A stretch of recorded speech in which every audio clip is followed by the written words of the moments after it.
Santa Ana Police Chief David Valentin, thank you so much for being here. Thank you for having me. We're going to spend this next 30-minute one-on-one interview really doing a deep dive on the Santa Ana Police Department, trying to learn about what's going on. We're going to talk about a lot of the good things here at the department, a lot of policing that maybe the general public is not aware of. And then we're going to talk about some of the bad, because obviously, Chief, to get to the good, to learn about the progression and the understanding of how you've gotten to where you are, we need to take this in sort of stages and understand what's going on. So having said that, I want to give you a list of what the critics are saying, nothing you probably have not heard. You attack this list any way you want. Let me read, if I may, sir. Sure. You've heard the argument. We've been working on the story for several months. We talked to a lot of people. They still feel there's a problematic history, for lack of a better word, with law enforcement in this city. They cite things like cop versus community mentality, excessive police abuse, misconduct of officers, racial profiling. Although that's interesting, we have to talk about when you have a police force that's so heavily Latino, policing a Latino community, is there really racism? We're going to talk about that. Certainly questionable cop on citizen shootings and killings. You've heard the stories, the civil rights violations. I've reported on them for years. These multi-million-dollar legal settlements, lawsuits, for example, with the ACLU. I interview the attorneys about gang injunctions, about deaths, and the public distrust with SAPD. Having said all that, thank you for allowing me to set this foundation. The floor is yours, sir. Attack this list, as it were. Thank you. Thank you. Again, I appreciate the opportunity. And, we have a complex history, like many communities, but I think it's important, as you opened up with, what has occurred and what are we doing right? We'll talk about, the challenges and the gaps and opportunities, but what are we doing right? So the approach is that we are in the people business. And so, when I look to hire an officer, whether it's a recruit as a new officer or a lateral coming from another police department, I need them to understand that we're in the people business. The vast majority of the folks that make up our city are good, hardworking people trying to get from point A to point B. And then there's a small percentage of the community that are opportunists, and they attack and focus and target victims in our community. And so that's why we need good public safety. I think there's a lot of historical when it comes to where we've been, where we are, and where we're going. I can share a little bit about since becoming chief in 2017. I was faced with 67 police officer vacancies, some 14%. And the response times for emergency calls for service was very high. And so we had to have a strategic plan to address that. I didn't assume anything. I've been here my entire life in Santa Ana, over 31 years in the police department. And so I took the time to listen to folks and what was working, where we needed to go in terms of recruitment. So fast forward, we actually make a concerted effort to hire folks from the Santa Ana community. You see the increase in diversity across all ranks and levels, and that's because we went to our own backyard. Santa Ana College is a community college here in our community. So asking the questions of when was the last time we walked the halls and had conversations and let people know that we're human as well, and we wanted to be part of our police department, our police family.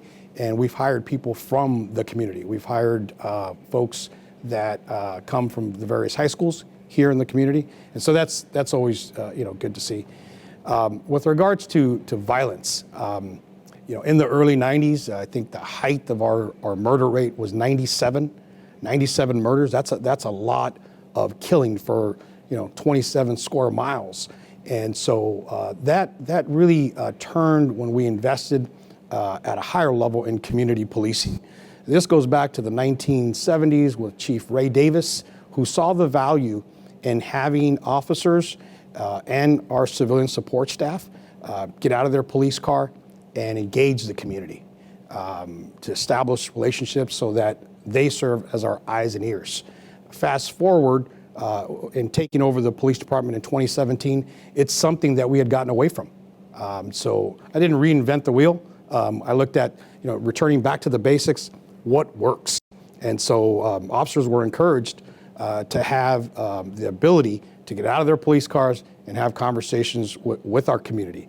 It could be crime specific, but it also could be about school. It could be about their families. It could be about, the neighborhood event that's going on, a quinceañera, Dia de los Muertos, whatever it is. I think the more opportunity there is for officers to engage, the better.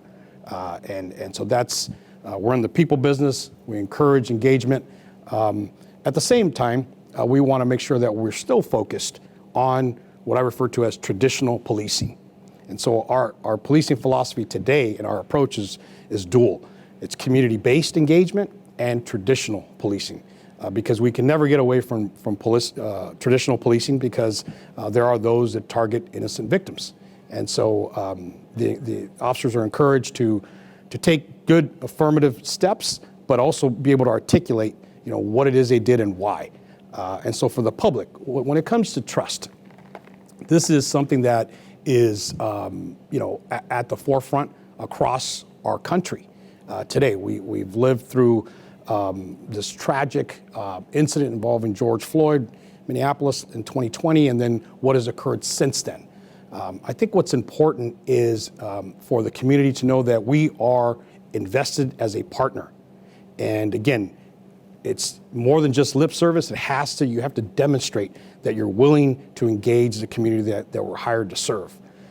And so one example is our Family Justice Center.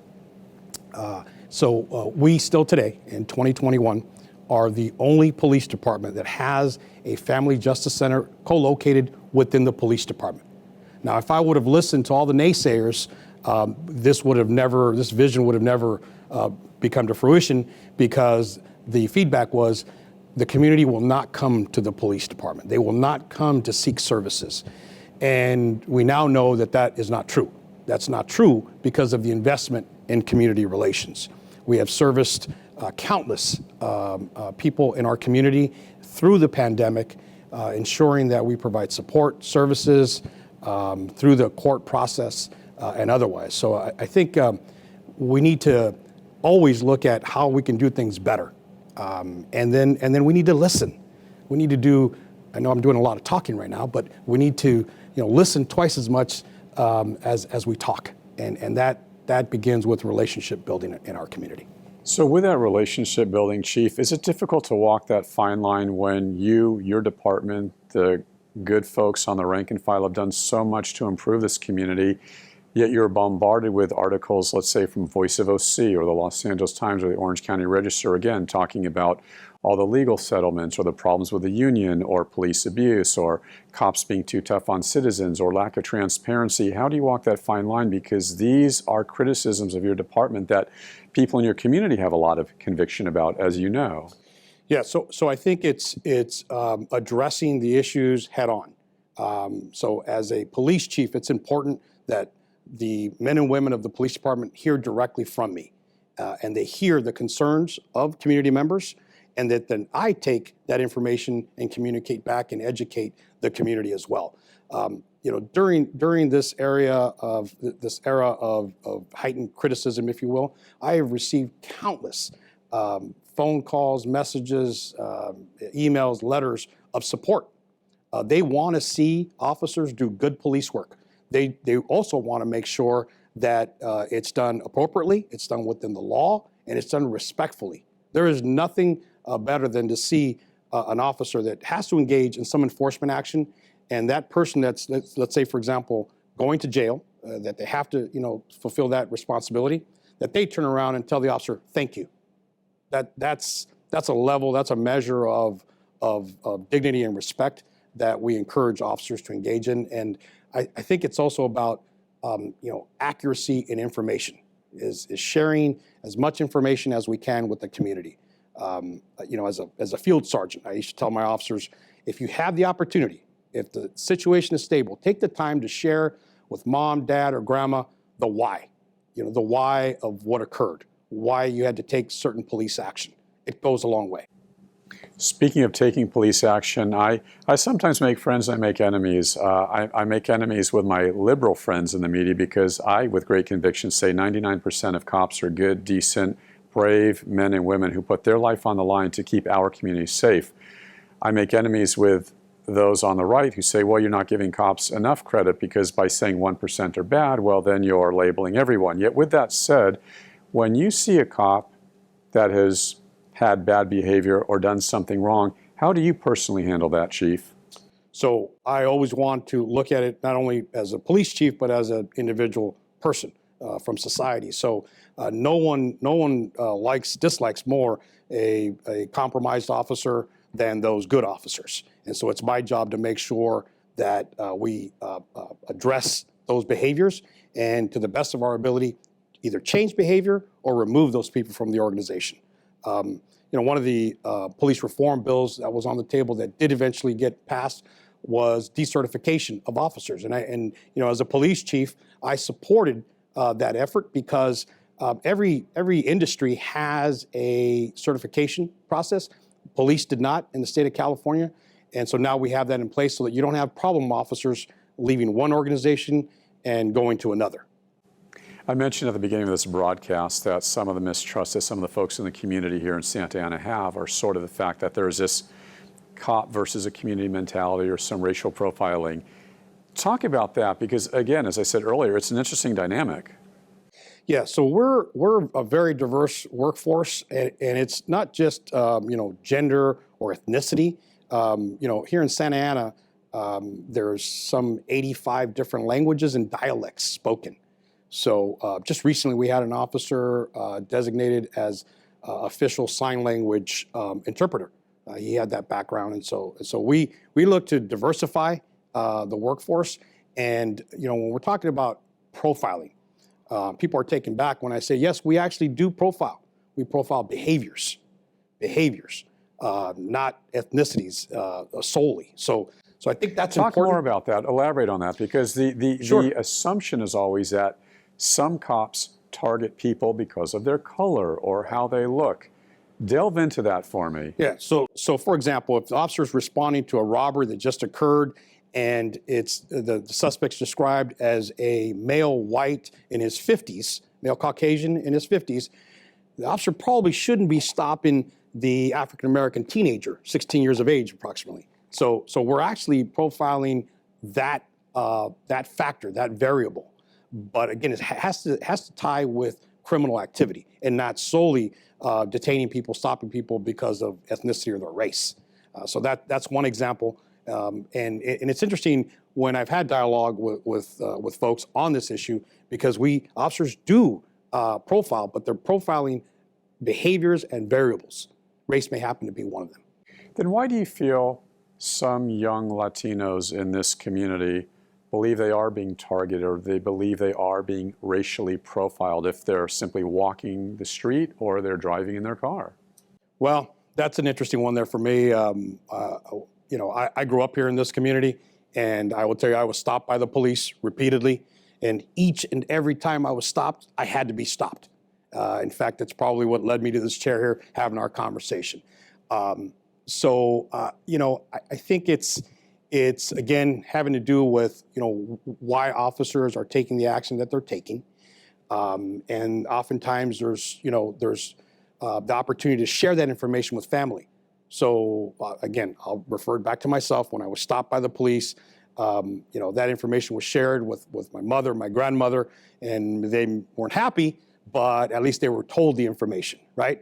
And so that's key there. We're not in the business of detaining people, taking enforcement action solely based on race or ethnicity. We take action based on behaviors and variables that are related to crime or suspected crime. I'm just going to go out on a hunch and say, I'm guessing your mom and your grandma were probably tougher than any cop you faced. Absolutely, absolutely. I could be returned back home and knock on the door, and I wasn't worried, about how I got there with the officer. I was worried about what was behind the door. So yeah, absolutely. I hear you. Let's talk about what has been sort of a theme with this police department over many years. Should there or should there not be a police oversight committee, maybe a citizen committee, if for at the very least to have better accountability, more personal responsibility from your officers? So police oversight is obviously, again, one of those topics that's being discussed broadly across the country. I belong to various executive police forums that really research this area. And so not only is it a focus area interest of mine, but I want to see what best practices are out there in our country. And usually what you've seen, at least in the Southwest and in California, police oversight is implemented following some major incident or incidents.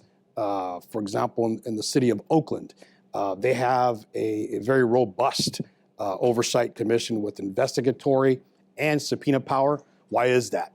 They had an unfortunate period in their history where officers were committing broad-based crimes in uniform on duty.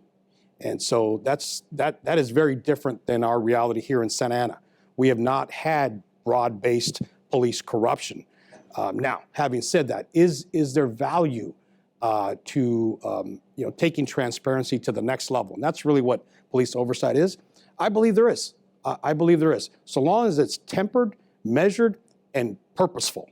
It cannot, we can't get into, a witch hunt perspective. We can't get into this assumption that all officers, engage in alleged misconduct, because that's simply not the case. We are harder on ourselves than the public will ever be. We have a very robust internal affairs process here in the police department, and we encourage anyone to, document and submit complaints if they feel that they were disadvantaged in any way. So I think there's value to police oversight. There needs to be a very focused purpose behind it. And so here in Santa Ana, there's been 3 different periods where there's been this, we need to do it. And I think it's looking at, what is the intent behind it. And so, as we're coming out of this, 2020 and currently 2021 timeframe, I think it's a good opportunity to look at what will work here in our city. Chief, is there enough transparency with your department here in this city? Sometimes, sadly, the department loses in the court of public opinion because when you talk to folks on the street, they seem to believe that they're sort of not in the know, that there's things going on here that they don't know about, and it gives the perception that, you used the word earlier, corruption or something wrong is happening. Could you be more transparent? Is there a way you could let the public know a bit more about what's happening in their own backyard? As an industry as a whole, we can always do much better when it comes to transparency. And it needs to be, it's like a bank account. You're making deposits, and those deposits have to be on a regular basis, not when there's crisis, not when there's a question about accountability or police tactics or an incident, a critical incident. So that's got to be an ongoing effort, and it's a focus of ours. And so, for example, on our website, I want to make sure that it's timely, it's updated. Nothing worse than going to a department website and it's old, it's stale information. We have information on there about critical incidents, officer-involved shooting data, and we also have the investigative protocol process on officer-involved shootings and in custody deaths. It's an area that people have a lot of questions about, and we are the only agency in Orange County that has that forward-facing on our website. It answers a lot of questions for folks. So let's really clarify even further. So to be clear, Chief, what can you tell the public and what can you not tell the public? I think that would give some sort of knowledge of, that will give information for your citizenry here in Santa Ana. Sure, great question. So there's, from my perspective as a chief, there's really 3 areas that we have to ensure that we protect, and maybe eventually you can provide additional information, but 3 areas. The first is any current criminal investigation. We can't share that information because of concerns of people involved. Any administrative investigation. So when an officer is accused of alleged misconduct, that investigation, the contents of it, are confidential to that employee. And then anything having to do with tactics. If we have a barricaded suspect, the manner in which we're going to approach that situation and hopefully de-escalate it and bring resolution, we don't want to share that tactical information. Other than that, though, and when you really sit back and think about it, there's a whole world regarding police work that can be shared. And so we have taken the opportunity to identify what those areas are, continue to provide that information. I talked to police executives from across the country, and they'll tell you that it's an area that needs continued focus. Some police departments are just now coming around to this whole arena of community-based policing, community engagement. We have that platform as a way of doing business here. Tough question. I have to ask it anyway. No surprise to you that there's been quite some controversy with you, with the department and the police union. Where are things now with your police union and you, Chief? Thank you for the question. So I have had the great honor to serve as the chief here. I will continue to do that. I'm hired to do a job on behalf of all the good men and women of this police department and the community members. The police union issues that the public are just now becoming aware of are really centered on, its leader and a few folks. And so I would really look at, what the issues are. First of all, I think the public needs to understand that the police department is not inclusive of the union. There are a variety of different labor groups here that represent, that are part of the police department. And so they're separate. What I can tell you is that I will continue to focus on leading the organization. I have a 5-year strategic plan in place that takes us through 2024, and I have initiatives already identified until at least that time. And that past no confidence vote against you does not deter that conviction of yours? Absolutely not. I have received countless calls and letters and notes of support from the community, from the men and women of this police department, and frankly, police executives from across the country. 2 last questions about policing, and then I want to find out about who Chief David Valentin is. First question, we've got to talk about homeless. Got an urban metropolitan city in Santa Ana, hundreds of thousands of people living here, tremendous homeless population here, sadly. I've done enough stories over the years to know about this. Sometimes homelessness is criminalized, other times it's not. Could it help if your department, your cops had, let's say, for example, therapists or social workers or someone to sort of aid and assist in helping diffuse a situation, be it a domestic disturbance or a homeless situation? Absolutely. As the police industry, we're one of the most visible forms of government, signs of government out in the community. And it's a kind of a path of least resistance to have the police address everything. But the question is, are the police the most appropriate to handle the homelessness issue? And so my position is that we are not. We are a vital partner. We recently, the city council approved an expanded contract with a nonprofit, which would pair community workers with officers that are dealing with homelessness out in the field. And so that's the best approach. Being homeless in and of itself is not a crime.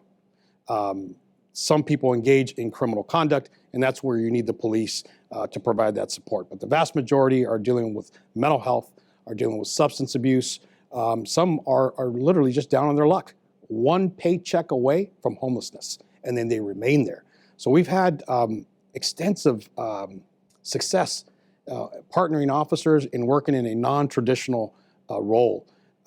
Years later, we see success stories where people that have been placed in long-term supportive housing reconnect with their officer that made that connection for them. And it's really why we're here, is to make a difference and help folks. But it's the other reality is, in following this area, it's really a systemic societal piece. It's a financial piece. And there's a whole host of factors. And so, again, the police are not the most appropriate to be the point to handle and address and resolve homelessness. We are clearly a vital partner. We have spent most of this interview, to your credit, answering tough questions, talking about the bad. I want to spend our remaining minutes of this interview talking about the good. We live in this new era of social justice, as it's being termed. What are your priorities going forward? What are some of the positives here? What are you working on? Because I do want folks in this community to know about the good things, not just the bad things, please. Recently, we announced a robust employee wellness program, which focuses on a variety of different areas for the men and women that are delivering police services. Our folks can experience long-term stress that can impact not only their professional lives, but their personal lives. So we want to make those investments, and we've put that in place. We have a customized app that employees, their families, and even retirees can access for 24/7 confidential support. That's important. And then the other piece is to continue to expand our community engagement. We build a police department on frontline policing, make sure that we're handling calls for service, emergency calls for service. But then beyond that, what else can we do? And that goes to sharing with the public what our priorities are based on conversations that we've had with them. We don't ever want to assume that this is what we should be doing. And so those can change, and they in fact do. But I think it's important to continually listen to the community, understand what's impacting them, and then shift the organization, have it be a fluid piece so we're responsive to them, which is why we're here. You are proud of your department. You are proud of your officers. What led you to be a police officer when you were young? Yeah, so most people in our industry are, they come from a family of law enforcement or public safety, and I do not. In fact, the opposite is true. I have family members that maybe aren't on the right side of law. And growing up here in the city, I was a pallbearer to 2 murders involving drive-by shootings of other, friends that I grew up with. And so, in talking to my mother and their mother, they pleaded with me to be different, do things different. And I took that to heart. I met some good mentors along the way, and that's what brought me into police work. And in our final remaining minute, what message do you want to give to your community that possibly the folks in this great city of Santa Ana do not know, whether it's about you, your department, or policing in general? So the number one piece that I want to leave the community with is that we are focused on community first. It's not about me. It's not about an individual officer. It's our collective focus on community first. What does that mean? It's more than just words on the wall, and you see the messaging throughout the organization. When you walk into the police station, you see it prominently displayed. Officers that go out on the street every night see it at the forefront of the room. It's even posted in the jail. People in our jail are part of our policing community. And so community first is our focus today, and we'll be moving forward. Santa Ana Police Chief David Valentin, thank you so much for this one-on-one interview. Thank you.